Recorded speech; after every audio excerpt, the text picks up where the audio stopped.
¿En qué momento Colombia decidió que el rastro de sangre del M-19 era una medalla al mérito?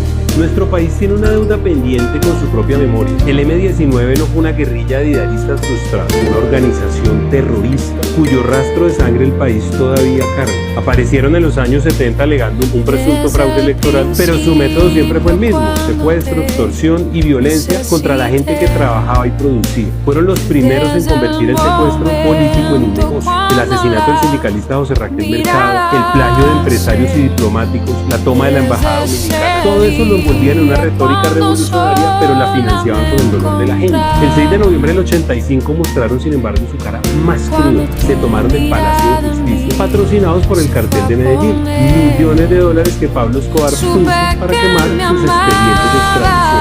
11 magistrados de la Corte Suprema de Justicia murieron ese día. Esa alianza con Escobar, sin embargo, no fue una casualidad ni una traición a sus principios. Fue exactamente una muestra de quiénes eran ellos. Pero el episodio que sus defensores más se cuidan de no mencionar es la masacre de Tacuello. Y no la mencionan porque los deja sin argumentos. Entre el año 85 y 86, en las montañas del Cauca, su propio brazo armado del Frente Ricardo Franco torturó y ejecutó, escúchese bien, a más de 160 de sus militantes. No lo hizo el Estado, no fueron los paramilitares, fueron ellos mismos consumidos por la paranoia de tener infiltrados. Torturaban hasta obtener una confesión y así fueron hasta que la espiral se convirtió en una matanza. Gente que les había entregado su vida a esa causa, asesinada por sus propios jefes. Eso es lo que pasa cuando una organización radical decide que la vida humana vale menos que la pureza ideológica.